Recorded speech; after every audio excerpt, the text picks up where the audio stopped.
Hello everyone, very good evening. Just want to check if I'm audible enough. Can someone confirm in chat or something? Yes, sir. It's on. Yes, yeah, sir, thank you.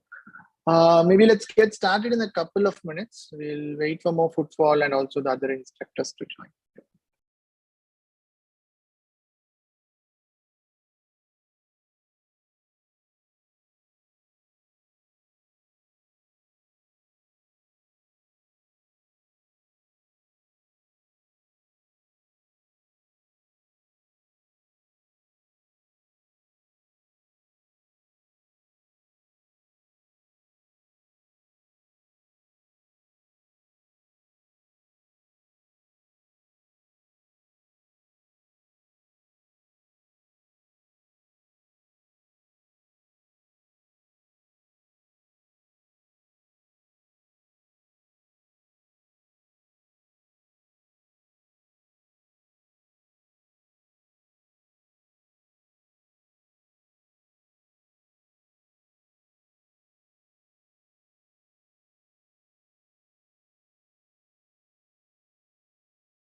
Okay, I think we can get started.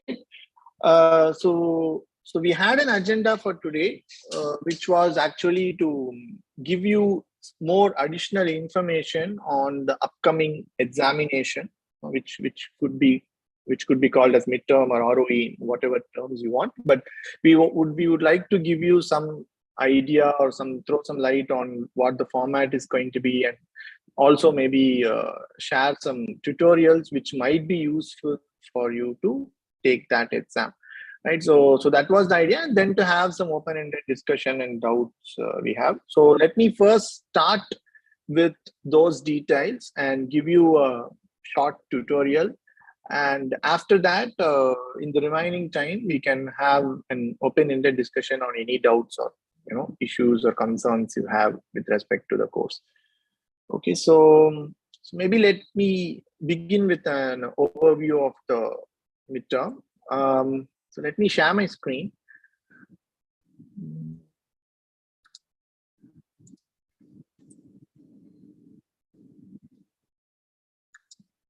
Okay, so I hope you guys can see my screen. If not, just let me know in chat.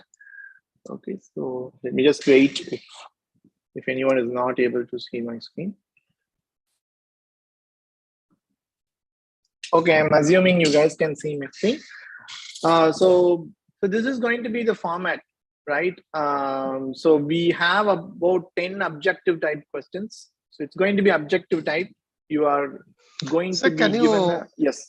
Make it a little big, sir. Okay, got it. Just give me 1 second. Is it better now? Yeah, it's okay. Okay, so we will have about 10 objective type questions. So it will be objective type, right? So you will be given a task or something, and you have to do that over that resource that you have been shared. It could be data or a web URL or a PDF file, anything. And then you have to do that task, and then of the options given to you, you have to choose the most suitable answer. So it's all going to be objective type, but the way you have to answer is a case study based, right? So it might involve scraping web pages, parsing PDFs which are from your own tutorial videos, or nominatum and geocoding, right, from that video with the task demonstrated in that video, something related to that. And Excel or Google Sheets, aggregation or some sort of filtration with the data. So this is what it's broadly going to involve. And the nature of questions are going to be very similar to the tasks you saw in the respective tutorials in the videos, right? And it will be for 1 hour, okay, 60 minutes. And it's not expected that you have to answer all the questions. We will give you 10 questions. You can answer as many as you want, and also whichever you want, right? So we are just giving you 10 questions. It's not that you have to answer all the 10 questions. It's just an option. And it's open book, open internet, like do whatever you want, pick any material you want. It's all fine, it's all okay. And even you can revisit the video. It's also collaborative. Maybe, if one or two people want to discuss and do, that is also fine. And there's no negative marking involved. You can answer as much you want. You can even guess if you are not able to answer, but it's very strict. There is no rescheduling, re-examination. If you miss the exam, you miss the exam, you get a 0. Right? And using Excel on a Mac platform could be an issue. That's something someone posted in the chat. I don't think so. The machine I am using is a Mac, and I do use Excel. I don't have any issues. Right? So can we use Google Sheets also? Yeah, like, yeah. Google for Sheets. Excel, you have to have a subscription. So if we don't have subscription, can we use Google Sheet? It's Excel or Google Sheet. Absolutely fine. Right? And so one more question, actually. Yes. So will all the questions have the same weightage, or will it be like some questions have more marks? No, it's all same weightage. You will have, it's not weighted like you have to prioritize an attempt. No, each question carries equal marks. Okay. And also it has to be noted that although the pattern, like parsing a PDF or parsing a web page, such kind of tasks can be the same, but each one, it's going to be personalized. You are going to get a unique link or unique data set or unique PDF, and you have to do it yourself, right? So although the syllabus is the same, the final resource that you might get can be personalized completely. Fine. Yes, portal video will be available. Everything, sir. Everything will be available. Yes. You said that this is a collaborative. That this can be done. No, I didn't say this is a collaborative. I said if you want, you can collaborate. No, yeah. If you can do it, collaborate. But so, will we be allowed to use some communication method? Are we constrained to discourse, or if we want some guidance from some other student, then we are allowed to use any? See, it's an open book, not proctored, open internet exam. Okay. Right? So that is the context. Yeah. Okay. Fine. Yeah. But thank you. Can I just chip in? Sorry, Mahesh. Regarding this collaborative thing, we'll actually send out a detailed guidelines on this exam. So until then, just think of this as like honoring the honor code that you have in the BSc program. So yes, that's why I asked. So I mean, it might be collaborative. I mean, so we'll send you detailed guidelines, and then we can take that up. Yes, sir. Absolutely. Yes. Yeah. This is just a kind of heads up. Yeah, you will get very detailed notes, which is the final one. Okay. Sure. Just to check, do we need to switch on Gmeet and C app, or that is not required for this? Such kind of logistic and technical details you will get definitely. I'm just giving you an overview. That's all. Okay. Okay. Okay. So let me quickly go to one tutorial, and then I will come back to concerns, questions, and hands that are raised. You can raise your hand after the tutorial in the interest of time. Right. So one such pattern, let's take parsing PDFs. Right. So just want to give you an idea of how the questions could be. So let's say you might get something like some PDF from a URL or something, maybe something like this, election results. Let's say this could be one example I could give you, right? You might get some website that has a PDF like this, let's say, and it has details of an election in any state or something, right? So it might be a very long PDF. This is like this, and maybe it could be personalized. Each one of you can get a PDF that's unique, and you could be asked some questions like, in this particular election, 2006 general election in West Bengal, how many of the female contestants had votes maybe greater than 50, right? Or what is the average number of votes received by any contestant, right? So something like this, for which you would have to definitely look at the PDF on a high level and see the tables that will help you answer this question, and then have to scrape that particular table and then do some kind of aggregation over that detail, calculate the average, or filter that table and look out whatever you want and things like that, right? So it'll be something like that. So let me just give you one demo so that it will be you will get a better idea, right? So for example, in this case, let's say I want to find the average number of votes, right? So average number of votes of the contestants.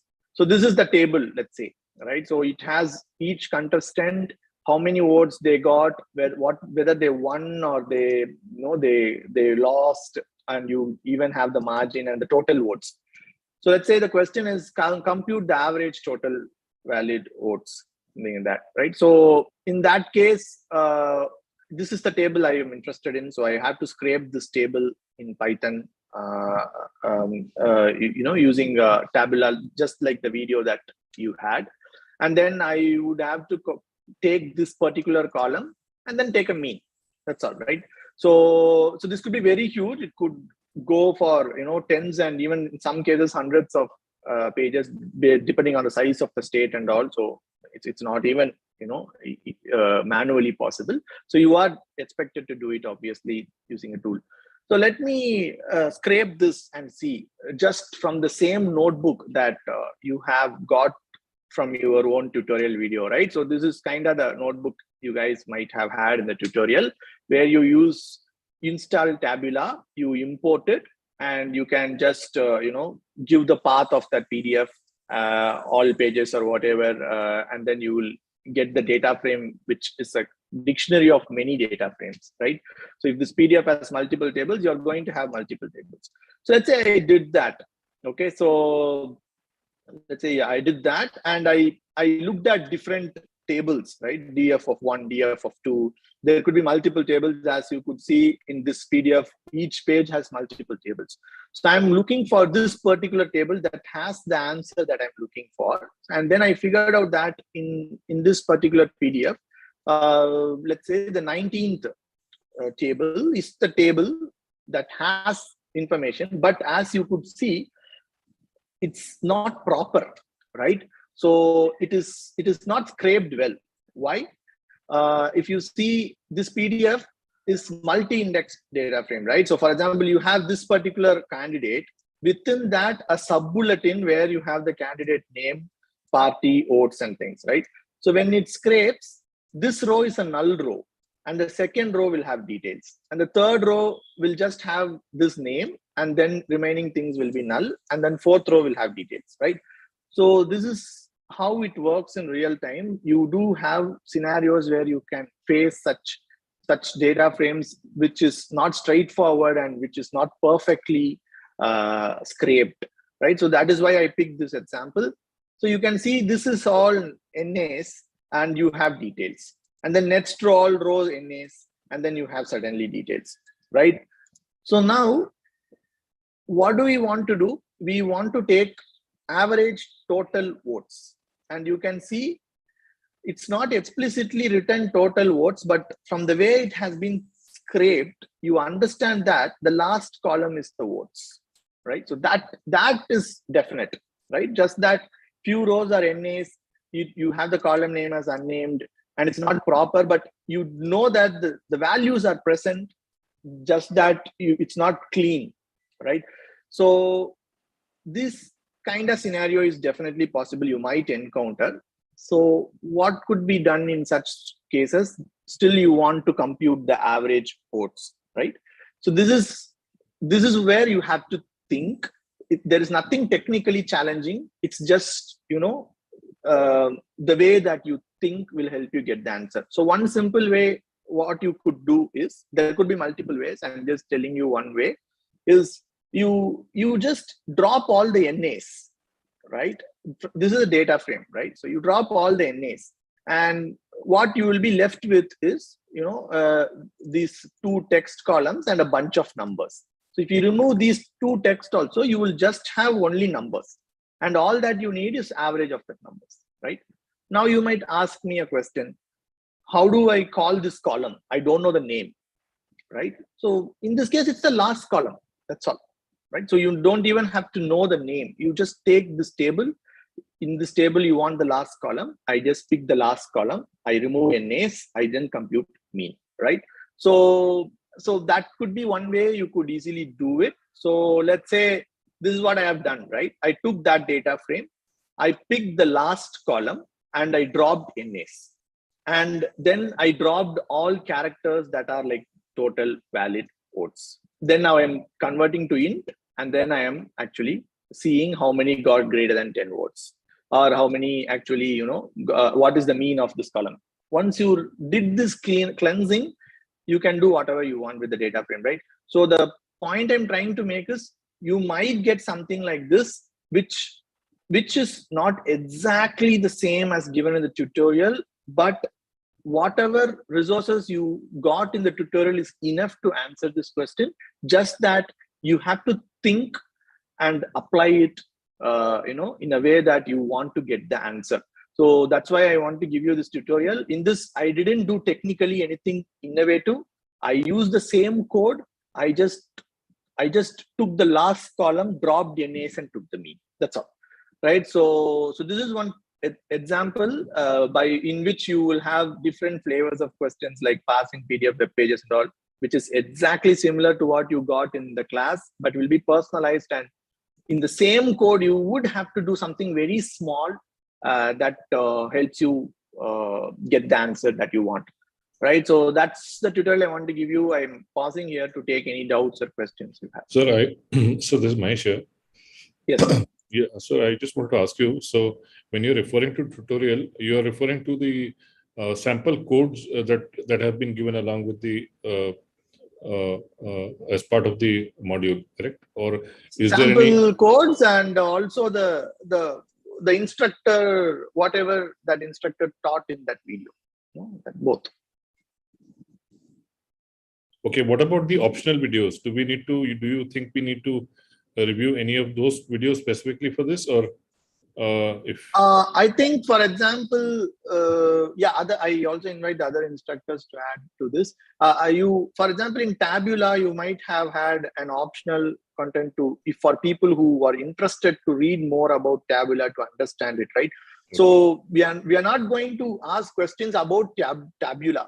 So our questions are going to be something like this, where you use Tabula only. So those optional content might help you write better codes, but directly questions will not be from that. Okay. But the sample codes that you have given, we can use that as a base reference. I mean, that's right. In this example I showed you, I just used that notebook only with minor 1 or 2 changes you might have to do. But yeah, it will definitely be something where the sample code is the core for you. Fine, sir. Good. Thank you. Yes, Srinivasan, you have a question. Srinivasan, you want to go ahead? Sorry, I know it's a silly question. It has been come. So the standard answer has been the portion is weeks 1 to 6, right? Okay. But we don't have week 6, right? We are still in week 5A, 5B. So what is the actual portion for the OP? I just told you, only these 4. You are going to get questions around web scraping, PDF parsing, nominative 4A then, right? Till 4A. Yeah. So the questions that you are going to get, the 10 objective type questions, definitely are going to revolve around these 4 areas. Okay. Yeah. Thank you so much. Sir, what is the for passing this exam? I mean, sorry, just asking. Yeah. Do we need to do 2 of these or 3 of these, or I mean, how many is minimum required? Or see, supposing you are giving us 10. Yeah, I get it. From my understanding, I think it's just the end term that's mandatory, but other instructors, could you recall? I don't recall. Sorry. Sir, one more thing here. So exam syllabus is based on these 4 topics, not based on that week 1 to 3. Yeah. So you are going to get questions that are going to revolve around these 4 areas. Yes, it's, as I said, it's not a topic based, right? You are given a task, so all the contents that you learned during those weeks will be useful to answer this definitely. That's how, because it's all practical, right? So maybe something from week 5 you learned might help you answer this better. Okay, so the earlier the syllabus was that given that from week 1 to 3, that is not now. It is only this 4 topic we have to be understanding better way. See, I think there's a misconception. So I'm saying the questions that you're going to get revolve around these areas. But as I said, let's say in the PDF parsing, that could be solved using different techniques or ways, right? So those things, even you can use something that you learned in the other weeks as well. But in terms of the core problems, it's going to be around these areas. Okay. So one more thing, sir. The question will be objective, but to solve this question and give the answer, I have to get answer from the programming as well. Right. And you can solve, it's not programming, like if you want to solve using Excel also fine, the answer should be correct. The how you solve it is up to you. That's why I said it could be, you can even take references from other weeks. So yes, one more query about that, sir. So some of a student is still not using the Excel and due to many reasons. And that, so is it the question will be like that? So the Excel or Google Sheet problem can solve other method also? Yeah. So definitely the question is not going to be like parse tables in PDFs using Tabula. No, it's a task given to you. How you give the task, definitely all the questions can be solved in multiple ways. It's up to you. It's not tool agnostic. It's tool agnostic. So you are free to solve anything. And there is nothing that we had asked that requires only Excel. Definitely it could be done in Google Sheets. Mahesh, if I can interfere. The basic expectation from the candidate is not about this particular tool. The expectation is how you approach the problem. So the unique thing that is evaluated is how you have understood how to approach the problem, and all the tools and how you understand which tool to use for which kind of problem. So that is the expectation. So there is no specific way of solving a problem. There are multiple ways. So it's your approach that matters. Okay, sir. Do we have to give code? Okay, sorry. One thing, sir. My particular focus on the Excel and last the fourth point. So is that some question will be based on the Excel or something, and someone don't want to solve that Excel? So this question will be also solvable through the other, like a Python or programming way. So it is not a particular focus that okay, I have to go to Excel only. That Okay, only so last. Let me put it very clearly. So let's say you have one of the questions is to scrape some information from a website. Let's say there are 1 million records in the website, and the question is basically some statistics on those 1 million records. So you can go and sit and count those 1 million records and find the statistic, or you can easily write a script in Python or R or Excel. Get the data, find the statistic, and then plug in that statistic as the answer. So that is it. I mean, it doesn't matter what tool you use or how you use. You just have to get to the correct answer. Okay. So do we have to submit like a code and Excel sheets for the code. thing? No, you just have to submit the right answer. It doesn't matter how you arrive at the right answer. Just for clarification, like this forecasting, clustering, all of this will not come right. Sorry? There are some topics like forecasting, time series, and clustering, and some deep learning things are there. So these will not come, right? Only these 4 topics will come. Like this. Okay, so I think Mahesh has clearly pointed out 5 bullet points from where you can expect questions. So I think that's it. I mean, just for clarification, I was asking. Okay, thank you. Yeah. Sir, what is meant by parsing a table in PDF? The second point. Yeah, so there was a video, I believe, by instructor Mr. Ravi Teja, right, on PDF. It is an optional video in week 3. Yeah, optional video. But no, I think Tabula was optional, but the PDF parsing video, I don't think was optional. Is it so, other instructors? Is Ravi here? Hi, Mahesh. Am I audible? Yeah. Go ahead, Ravi. Yeah, so it was not an optional video. I believe the lecture is 2.8 PDF scraping.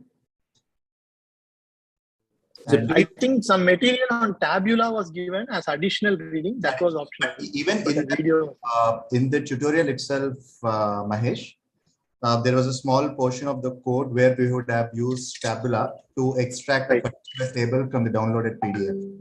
Right. Yeah. Thank you, sir. I think in week 3 there are optional tabular tables, so I got confused there. Thank you. Yeah.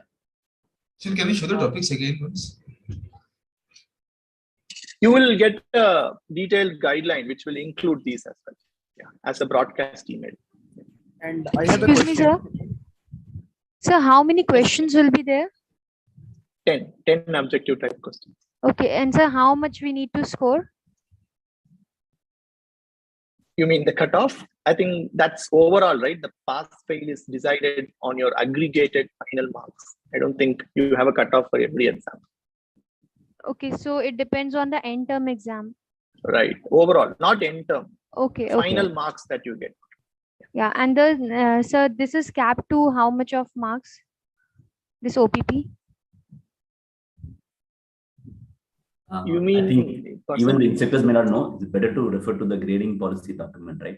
Right. Yeah. Even we are not. Because I understand that from the inspector viewpoint, because sometimes you. Right. And this keeps changing also.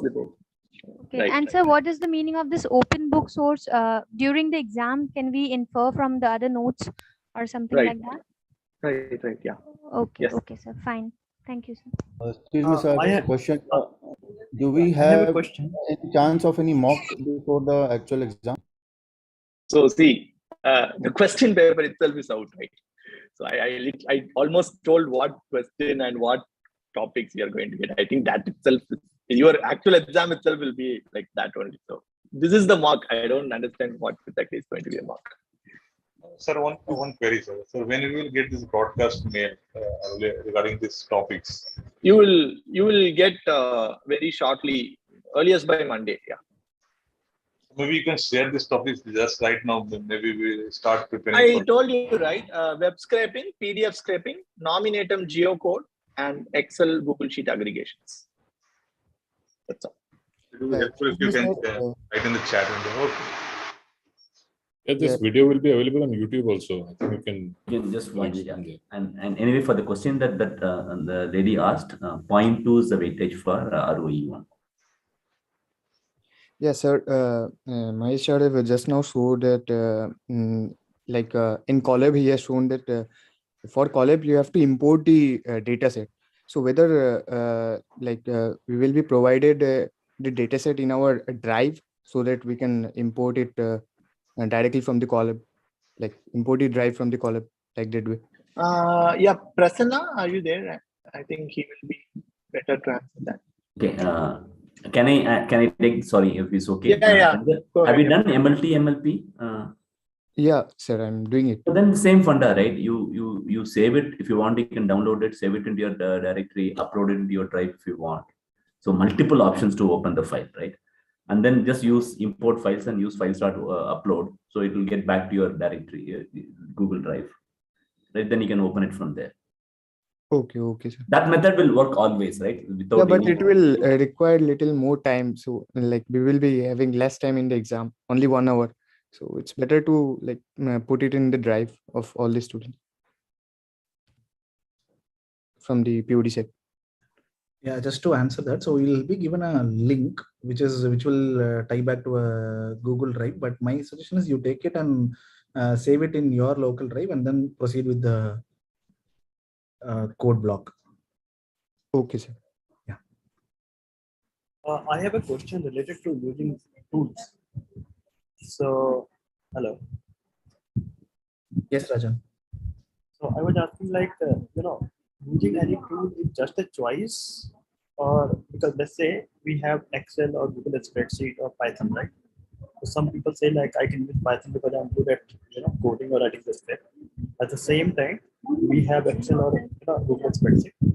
So it's just a choice, or we have to compulsorily use some tool.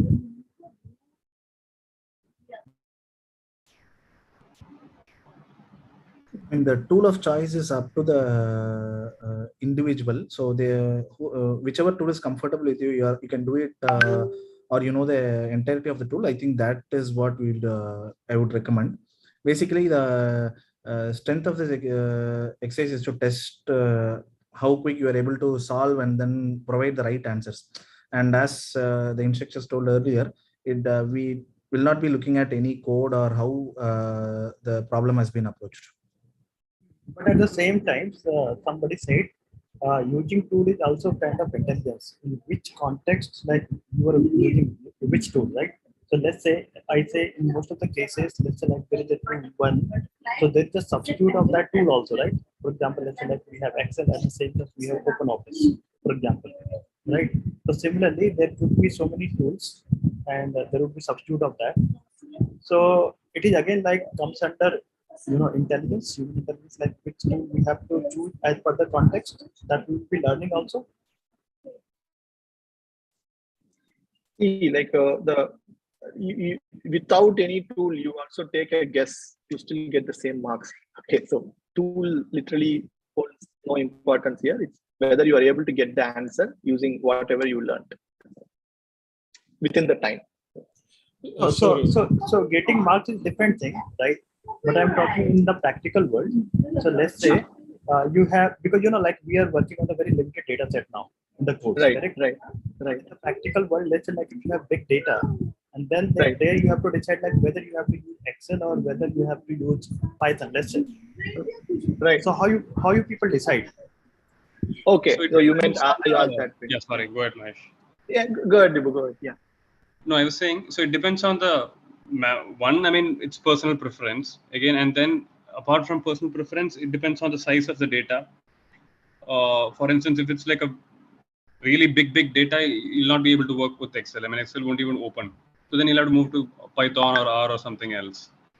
So yeah, if data size is not a concern, it's just personal preference. You just have to get the task done. And if you're working in a company or something, and then if they have a policy like, but mostly they won't. I mean, again, you just have to get the task done. So it's okay. It depends on personal preference and ease of doing, and also maybe replicability. I mean, if you do something today and then if somebody has to replicate the same thing tomorrow, it might be easier if you write a piece of code so that they can just take it, and then again, writing a piece of code will be easy to scale as well to larger data sets, larger projects, as opposed to doing some things manually in Excel. Right. So apart from this, side of the data, is there any other constraint which we have to consider during using the tool? Basically licensing, no, right? So Python is open source. Maybe some organizations do not have license. So in that case, that is one reason why coding has a little bit preference, but otherwise you can use both. That's fine. Sir, this is Mahesh. Sir, just one question. Sorry to interrupt. Just one question, that do we have objective type of questions only, or do we have to calculate something and input the answer? So what kind of options you have? 10 questions. For each question you will have A, B, C, D. Yep. Okay, great. Thank you. And one more thing, in the practical world, because you people are working in the corporate, or maybe like you have certain experience. So let's say like if I talk about scrapping PDF, right? So scrapping PDF itself is a huge task in the BFSI sector, right? So I mean, do you think like whatever you people have taught, beyond that, like we need to learn something else also? I'm talking in terms of tools also. Honestly speaking, there are different ways you can scrap PDF itself. Maybe we taught you Tabula and things like that. But definitely there are much more than that. But whatever that we have opted to teach you in this course are the most widely used ones, right? So it's fine if you know it, but of course, if you want to explore more, there are always more that you could explore. All right. Okay.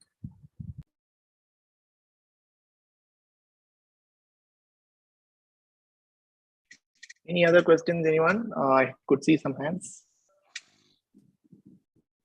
Sir, I am facing a problem whenever I try to scrape data in Excel in my laptop, that I am facing always a problem because of some error. Although my Excel is in license version, but still I am facing this error. Shall I take it? Are you in are you on a corporate network or firewall or VPN or anything like that? No, my Excel is a little old, means 2013 version Office. So because of that, this is the problem. Okay, then I would suggest maybe, to take a screenshot of your error and tag the relevant instructor in Discourse. They will help you out. Okay, then I will take a screenshot and post it into the discourse. But whom should I address? The respective instructor who taught you, the Excel. Okay. Okay. Okay. Okay. It happens with me also sometimes because I'm using Mac. So in Excel, what happens like some features are showing, but it is not enabled.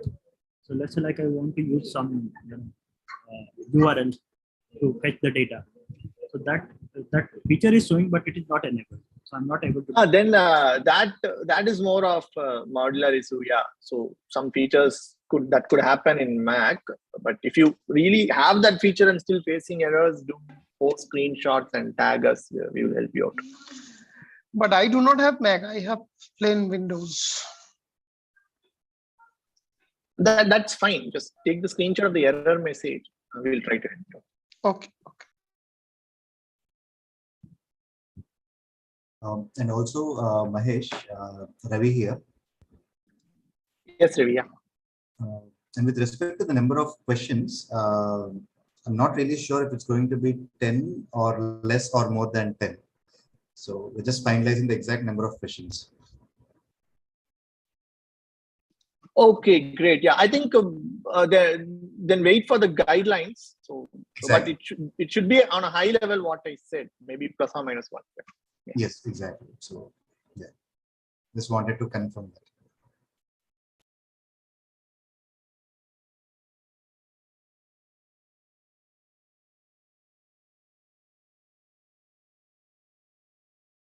There's just going to be one proctored exam in one term, or is there a subsequent one covering more topics?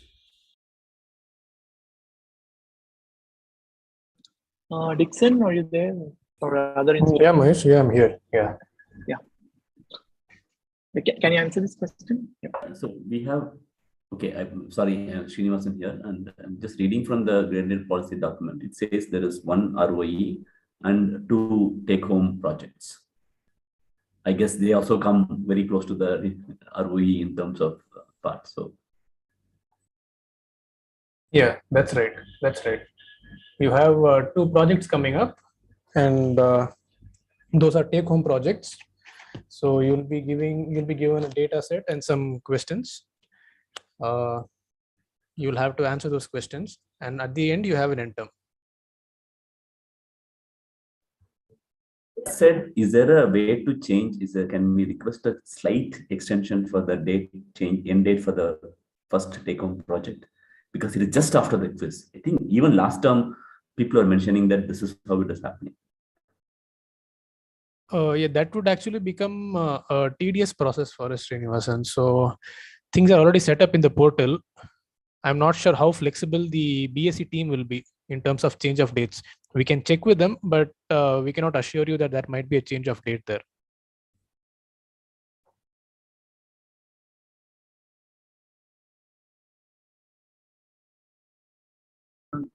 I have one more thing to ask you here. So, whatever you people have given us to do, that is fine. But apart from it, like, can we get more, reflection assignment, which is more related to, practical thing, which you people do in the industry. So let's say like we have to do PDF scrapping. So in this, session, you were saying like you have just tweaked it, right? So a little bit different. So can we have some possible scenarios where we can apply the same concept, but in a different way? So I think this midterm would be a great example of all. I mean, it will be a good session for you with respect to that question. I mean, the subject would be more or less aligned to whatever has been put out on the videos, but then you'll have to do a little more real world thing to get to the right answers. So I think that would be one great hands-on exercise that you can. So where are the project details mentioned? I'm sorry, I seem to have missed that on the portal. Have they been released already, or yet to be released? No, the project hasn't released it, Mahesh. So okay. they'll be released. I think the dates are mentioned there in the document. Will be released on that particular date, and you have around a week's time to complete your project. That's it. Yeah. I thought I missed something. No, Okay. it's not yet.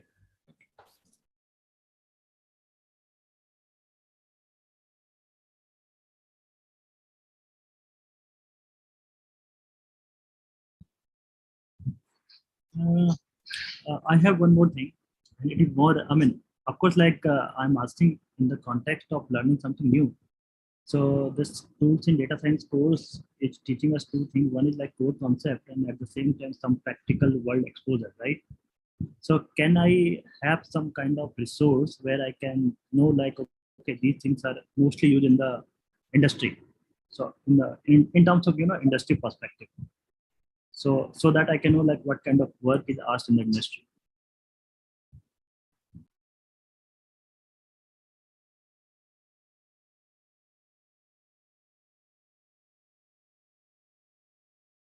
Any other institute want to take it? Like, You go ahead, Mahesh. Maybe I can add some points after you have something to say. yeah, I just maybe I didn't understand it better. You want to know the context of how the industry problems and the ones that you learn are different. Am I right? Or So let me rephrase it. So for example, if I talk about IT industry, so one thing is like people go for web development, right? That's a big area. Software development, that's another area, or customizing open source software. So these are the things, right? Categorically, you can say like, okay, these things exist in the market. So similarly, in the data science, what would be the category where like we can pursue? So let's say like if I have to ask people to do the work, so what kind of task would be there, or any category exist in the market related to data science? category, I'm not sure. I also invite others to add, but from what I understand,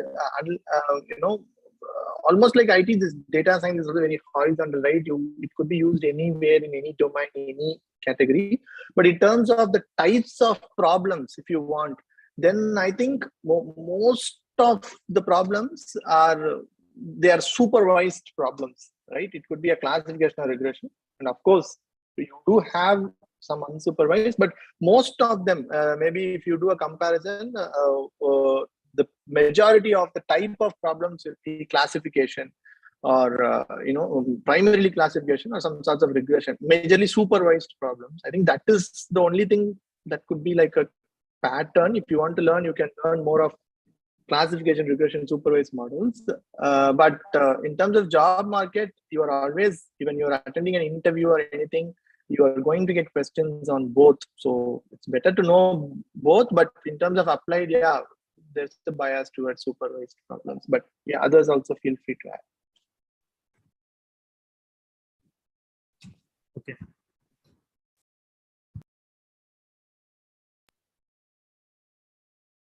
Actually, my question was not related to asking for the job, but providing the job, actually. Okay, it's the skill set, yeah. Although in terms of recruitment, both knowledge is needed, but the tasks that you do on a daily basis, they are, yeah, most probably they are supervised. Either predict the class or predict the value, something like that. Okay. Sir, I have some question. That is not, it's a general question. So whenever we do the scraping the PDF, so when the PDF is designed properly, it's easy to scrap that PDF. But there is a many version of the PDF. Sometimes what's happened, no, the encryption come inside the PDF is not properly. Sometimes data is not in the properly PDF. So in that case, how to scrap the PDF? Yeah, but sadly, that's how mostly it is. Also, it happens in websites. Not all websites are very well structured and all. It does happen, and in such cases, yeah, we have to come up with some kind of heuristic or logic, like I demonstrated today in the session, right? So we have to think what could be done with whatever that is available. But yeah, there is no straightforward solution. This is expected in real world in many scenarios. Not everything is ideal. But yeah, we have to come up with something like this. That's where our thinking capabilities will come in handy. It is certainly possible, sir, to provide for us some type of PDF where that in the real world through the company or something, through the experience, they found that problem in the scrapping the PDF. So to provide us the bunch of the PDF and just to scrap and make a practice. So I think the one that you are going to get in your upcoming exam will be of that type. That is a very good example. Also, in some cases, if you see tables could be images. If they are images, you cannot do anything, right? So that's the kind of PDF that you will get in your exam. That's a very good example of it. Exam means in this yes, ROE? Yes, yeah. Okay, so we have to deal with that, even the unstructured data like that, the picture or something in there. Yeah. So that's why that is the sole purpose of me wanting to give that tutorial today. If you get that, what could you do?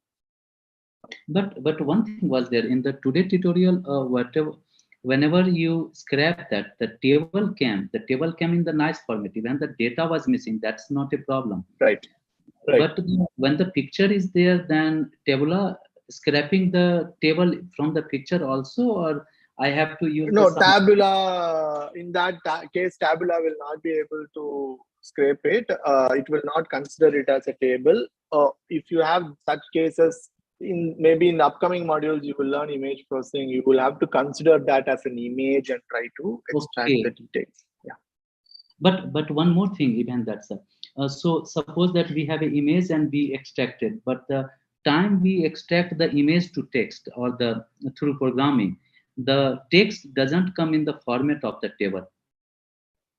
Yeah. It will be raw text only. So for example, if I'm looking for a number of votes and this table is an image, then I will check in what position votes is present, and then I would like to look at those values there. Yeah, you will have to do something like that, but there are libraries for that. You need not worry about it. So I have a raw text, and then I have to observe that what type of scenario, and according to I can manipulate it through the program. That's the option. Right. Yes. Yeah. But this thing will if it will come in the exam, then this thing will take the No, you need not worry. Obviously, this is not something that you can answer only with the knowledge of the video. We are not going to ask such things. We are going to make you think with available resources what small things you could do to get the answer. That's all. Okay. Yes. And if possible, then I can ask some question from the video. PDF scraping? No. The general, the big five. Yeah. Yes. Yeah. Go ahead. If that particular relevant instructor is not available, I'll try to answer. If not, we'll get back to your friend. But do shoot the question. It's about the geo scraping the data only. The week 6, which is nothing but the 5A. Yeah. I think you can go ahead. It's Dixon and Rohit in the call. Yes, I think we have them. Please go ahead. Yeah. Okay. So there was one scenario where that finding the distance between the 2 point over the geospatial the position, the geo position, the distance between two. So 2 points. So what type of distance it is? It is the vector distance, or it is the distance over the perimeter of the planet, means perimeter of the Earth? It is the distance between the 2 points on the surface of the planet. So that means the shortest distance is not the vector distance, this is the perimeter distance of the... Yes. Okay. And one more question, sir. So whenever we talk that there is only 2 parameter is there, longitude and latitude. But in the real scenario, always it is not possible. So in a real scenario, there is also altitude. So this distance is in ideal case or in the real case? As in, you can consider both of them at surface level. Don't consider difference in height. Okay. Consider only a latitude and longitude. So I can feel that entire the map has the plotted over that a plane sphere as the Earth, and where the longitude and latitude is there, and it is the distance of the perimeter, and that is the also shortest one. Yeah, you have to find the distance and then find which of them is shortest. Yes. Okay. So that is okay. So I have one question. So that whatever the distance we will find that through there, and the distance we will see on the Google map, it must be different. Yeah, because Google Map shows the route by which you can reach the place. It's not the direct vector length over the perimeter, no? Is that some website is there who show that actual distance, the shortest path over that the 2 point of that planet? Or I'm not sure such a website. To my knowledge, I don't think such a website exists showing the direct shortest path. So if I get the distance, how will I verify that? Suppose I want to predict something, or I want to find the distance between the two places. So in that case, even using the program, I will never get the real distance between the 2 points. For example, if we are in the Assam, that place in the Assam is not properly. So 2 point distance, because sometimes it is the peak, sometimes it is the very down. So it is certainly possible we are moving over the some mountain. So two distance is the diagonal distance, but in the map it will show that very less. So actually I am traveling the 10 kilometer, and map will show me the only 2 kilometer. Is it right? Exactly. Yes, because you're not considering the height of the mountain, the up and down. True. So if you statistically take the distance between the 2 points given in the Google map and the distance that you calculate must be correlated. Need not be same always. Okay, so Google, so what is the observation? Google Map is considering the altitude also. Altitude also, it considers altitude, and it does not provide all routes. It provides some form of optimal route. Correct. So it is not it's not different routes and all. It provides some optimal routes based on the time taken to travel. But so we will. Sorry. Okay, sir, please tell them. No, go ahead. Okay, so we will learn that how to actually calculate the actual the distance between the 2 points over Earth. If you want to calculate distance between 2 points over Earth, you have to include. I think it is a one step further to the question. We had the question made simple because we didn't want to go into 3D coordinates where you have latitude, longitude, and altitude. And this problem itself is reasonably complex enough because the Earth is actually ellipsoid. So you have to consider all those facts into account while calculating the distance. But if you want to calculate, I think we can have a separate thread in the discourse, including how to calculate altitude, the distance between 2 points of Earth. So yes, we will probably initiate a thread on the discourse for the benefit of doubt, and or as a optional topic you can put on the course also. It will be great. Okay, sir. And sometimes distance is also contextual. So sometimes we use aerial distance, right? So whenever you say that aerial distance, okay, sorry.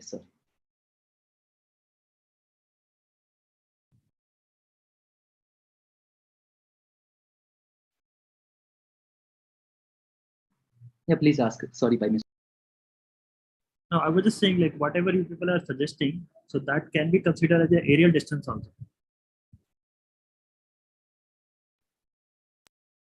So aerial distance means distance over perimeter.